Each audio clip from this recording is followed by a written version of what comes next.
This channel does not promote any violent, harmful, or illegal activities. All content provided by this channel is meant for an educational purpose only. ভুয়ো voter, এই ভুয়ো voter নিয়ে ভুয়ো তথ্য দিয়েছেন মুখ্যমন্ত্রী মমতা বন্দ্যোপাধ্যায়। মুখ্য নির্বাচনী আধিকারিককে এমনটাই জানিয়েছে যে 9টি নামের কথা মুখ্যমন্ত্রী জানিয়েছেন সেগুলি মিথ্যে, এমন দাবি শুভেন্দু অধিকারীর।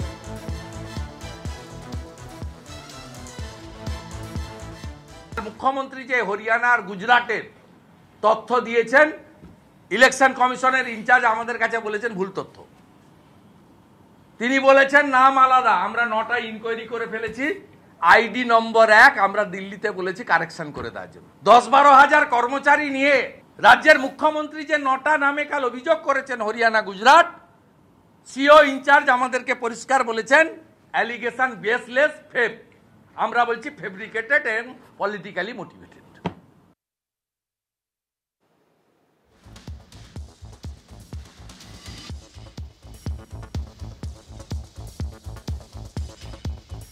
ভুতুরে ভোটার নিয়ে মমতা বন্দ্যোপাধ্যায়ের যে আক্রমণ, পাল্টা শুভেন্দু অধিকারী।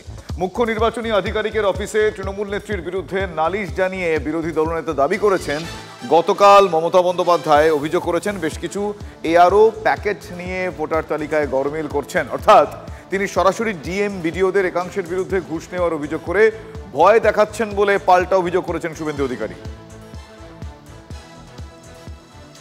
তিনি কালকে এআরও বলেছেন, ভোটার লিস্ট বলেছেন, যেগুলো এখতিয়ার বহির্ভূত। আপনি বলতে পারেন না, আজকে ভার্চুয়াল করে বলতে হবে মুখ্যমন্ত্রী যে ভয় দেখিয়েছেন এআরওদের, ডিএমদেরকে কেউ যেন ভয় না পায়। দলদাস স্তাবক ডিএমদের একটা অংশকে বলতে চাই, ইলেকশন কমিশনের পাওয়ার সম্পর্কে আপনারা জানেন। অন্ধ্রপ্রদেশে 3 জন ডিস্ট্রিক্ট ম্যাজিস্ট্রেট 24 সালে ওখানকার প্রেজেন্ট গভর্নমেন্টকে ফেভার করেছিল বলে সাসপেন্ড হয়ে আছে, এখনো সাসপেনশন ওঠেনি। তাদের ক্যারিয়ারে কিন্তু প্রশ্নচিহ্ন করে দিয়েছে। Election commission is a supreme authority, constitutional body. তাই আপনারা ভেবে নিন কার কথা শুনবেন। মুখ্যমন্ত্রীর কথা শুনবেন ভালো পোস্টিংয়ের জন্য, না নিজের ক্যারিয়ার বাঁচাবেন, চাকরি বাঁচাবেন। আমরা কিন্তু ছাড়বো না।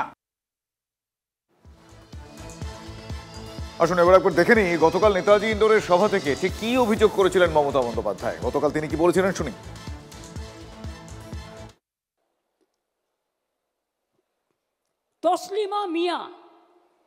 তসলিম মিয়া বাড়ি কোথায়? গঙ্গারামপুর। এখানে নাম দিয়েছে জিজ্ঞেস মাকভানা। তার বাড়ি কোথায়? তার বাড়ি হচ্ছে গুজরাট আহমেদাবাদ। বুঝেছেন? একই এপিক কার্ডে কোথাও হরিয়ানা, কোথাও গুজরাট।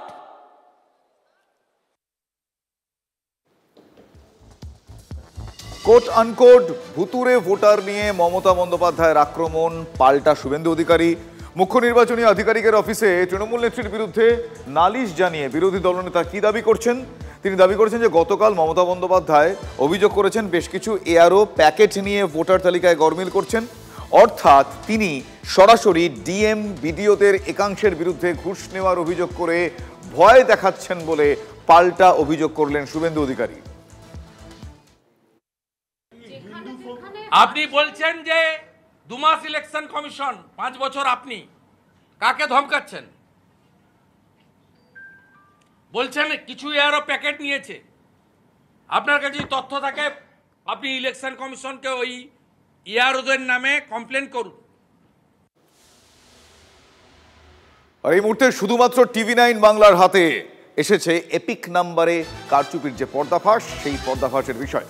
দক্ষিণ দিনাজপুরের দিকে আমরা তাকাবো। সেখানে গঙ্গারামপুর ব্লকের নন্দনপুর গ্রাম পঞ্চায়েতের একাধিক ভোটারের এপিক নাম্বারে গুজরাতের ভোটার কার্ড রয়েছে, আর সেই সব ভোটারের নাম ঠিকানা সবই আলাদা। আর এই খবর প্রথম সামনে আনে TV9 বাংলা। নাগনের বাসিন্দা সরকারি কর্মী তসলিম মিয়া থেকে তনপুরের বাসিন্দা স্কুল শিক্ষক শাহিন আলম ভুক্তভোগীর তালিকা দীর্ঘ। আগে এনআরসি নিয়ে খুব তোলপাড় উঠেছিল, সেখান থেকে আমি আমার ভোটার কার্ডটাকে একটু অনলাইনে চেক করতে যাই। চেক করতে গিয়ে দেখি একটা অবাক কাণ্ড কি, যে আমার নামেই আরেকজন আছে, যেটা হচ্ছে আহমেদাবাদ গুজরাটের আয়ুব খান পাঠান নাম। কোনো কিছু করেছেন, অপরাধ করেছেন, কিন্তু ওনার এপিক নাম্বার আর যে মুর্শিদাবাদে একটা ছেলের এপিক নাম্বার সেম ছিল।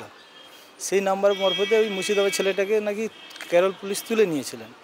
তারপরে আমি একটা চেক করলাম এপিক নাম্বার। চেক করার পরে আমি দেখলাম যে আমারও সেম আছে, গুজরাটের ব্যক্তির এপিক নাম্বার আর আমার এপিক নাম্বার সেম। তো তারপরে ওনাকে জানাই, উনি বলছেন আমি দেখছি ব্যাপারটা। তারপর উনি এই ব্যাপারটা জানায় উপর মহলে। গাফিলতি বলতে এটা তো একটা সিস্টেম, সেই সিস্টেমটা কোনো কারণেই মনে হয় মিসম্যাচ করেছে। কারণ তো এটা হচ্ছে অটোমেটিক সিস্টেমে এগুলো নাম্বার পড়ে, টেকনিক্যাল ইস্যু হতে পারে, যেটা সম্ভবত যারা কাজ করছেন টেকনিক্যাল ইস্যু, যেটা নির্বাচন কমিশনের আন্ডারে যেসব ইলেকশনের কাজ হয় ওই সব ডিপার্টমেন্টে টেকনিক্যাল ইস্যু আছে বলে এটা প্রবলেম একটা ক্রিয়েট হয়েছে। শুধু গঙ্গারামপুর নয়, মুর্শিদাবাদেও এপিক নম্বরে কারচুপির অভিযোগ সামনে আসছে। ভোটার কার্ডের এপিক নাম্বার এক, কিন্তু ভোটার আলাদা। মুর্শিদাবাদের রানীনগর 2 নম্বর ব্লকের 15 থেকে 20 জন ভোটারের এপিক নাম্বারের সঙ্গে হরিয়ানার ভোটারের নাম্বার মিলে যাচ্ছে। আমার সমস্যা হয়েছে 1 নম্বরে 2টো নাম্বার। কোথায় কোথায়? হরিয়ানাতে আছে। আপনার কি নাম? আমার মোহাম্মদ পিন্টু শেখ। কোন গ্রামে বাড়ি? আমিরাবাদ। আমিরাবাদে বাড়ি? হ্যাঁ। ভোট দিয়েছেন এর আগে? হ্যাঁ, ভোট অনেকবার দিয়েছি। আর কোথায় নাম রয়েছে? ওই এক জায়গাতেই। বিডিওকে অভিযোগ দিয়েছি। বিডিওকে অভিযোগ করেছেন? আপনি কি করেন? আমি চাষি কাজ করি। কোথায় কাজ করেছেন? বাইরে একবার করেছি, তারপর দেশে করি। বাইরে কোথায় কাজ করেছেন? পাঞ্জাবে।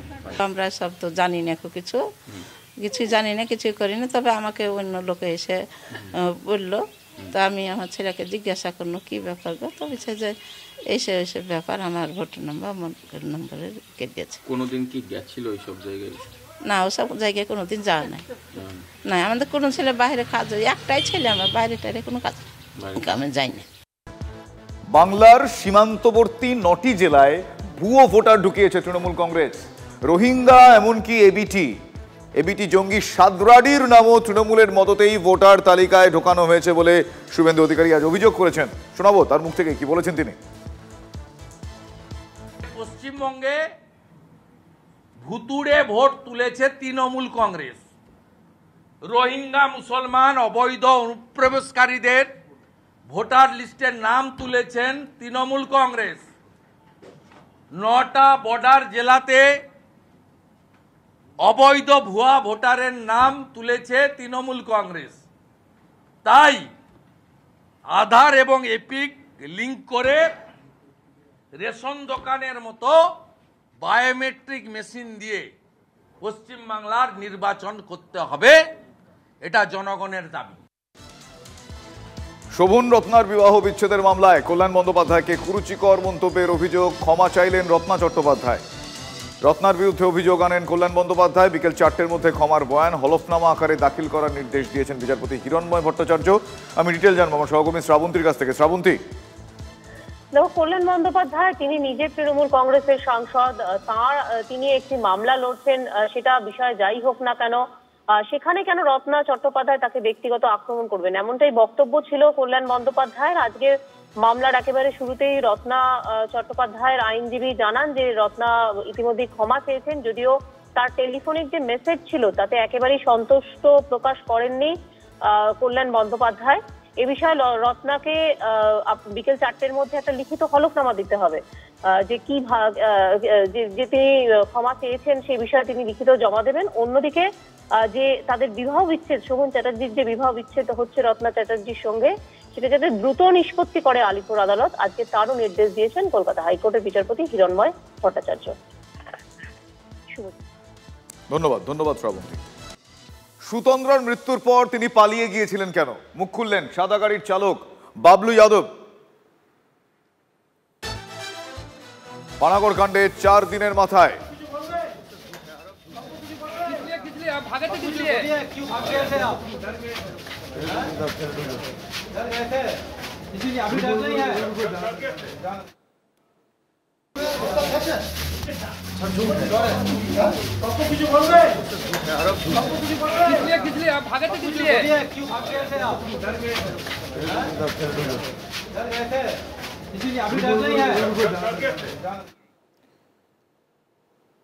শুনলেন আপনারা উনি কি বললেন। আমার সহকর্মী জয়ন্তর কাছে আরো বেশ কিছু ইনফরমেশন রয়েছে, আমি জয়ন্তের কাছে যাব।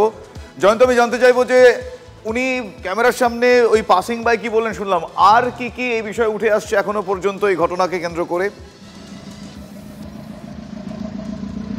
দেখো, গতকালই বাবলু যাদবকে গ্রেপ্তার দেখানো হয়েছে। বাবলু যাদবকে জিজ্ঞাসাবাদ করে বাবলুর যে 4 সঙ্গী ছিল তাদেরও খোঁজ শুরু করেছে পুলিশ, তাদেরকেও জিজ্ঞাসাবাদ করা হবে। বাবলু যে পুলিশকে যে বয়ান দিয়েছে, যে ঘটনার কথা বলা হয়েছে, পুলিশকে নাকি বাবলু বয়ান দিয়েছে, তাকেই এই গাড়ি ধাওয়া করেছিল। একটা সামান্য ধাক্কার পর থেকে ওই গাড়ির থাকা মহিলা তাদেরকে ধাওয়া করে এই দুর্ঘটনা ঘটেছে। এবং বাবলুর গাড়িতে থাকা যে 4 সঙ্গী ছিল তাদের বয়ানের সঙ্গে বাবলুর বয়ান মিলিয়ে দেখা হবে। ইতিমধ্যেই বাবলুকে দুর্গাপুর মহকুমা আদালতে তোলা হয়েছে। পুলিশ সূত্রে জানা গেছে যে বাবলুকে নিজেদের হেফাজতে নিয়ে ঘটনার পুনর্নির্মাণ করা হবে এবং বাবলু যে কথা বলছে সেই কথাটা কতটা সত্যতা সেটাও দেখা হবে। বেশ, ধন্যবাদ ধন্যবাদ জয়ন্ত। সুতন্দ্রার মা কি বলেছিলেন কালকে একবার শোনাবো আপনাকে। বাবলু যাদব গ্রেপ্তার হয়েছে, খুবই ভালো কথা, কিন্তু আরো যারা ছিলেন তাদেরকেও তো গ্রেপ্তারি করা দরকার। উনি তো গাড়িতে একা ছিলেন না, আরো যারা ছিলেন তাদেরকেও গ্রেপ্তার করা হোক, তাদেরও বয়ান রেকর্ড করা হোক, তাদের মানে কি হয়েছে আসল ঘটনাটাকে সবাইকে মানে কি বলবো ধরে নিয়ে তাদের মুখের কথা শুনে একটা স্বচ্ছ জায়গায় আসুন। আমি তো রেজাল্ট দেখবো, আমার তো আপনি বলে দিলেন যে না মহিলারা নিরাপদ, আমি রেজাল্টে যখন দেখবো তখনই আমি বলতে পারবো যে হ্যাঁ মহিলারা নিরাপদ।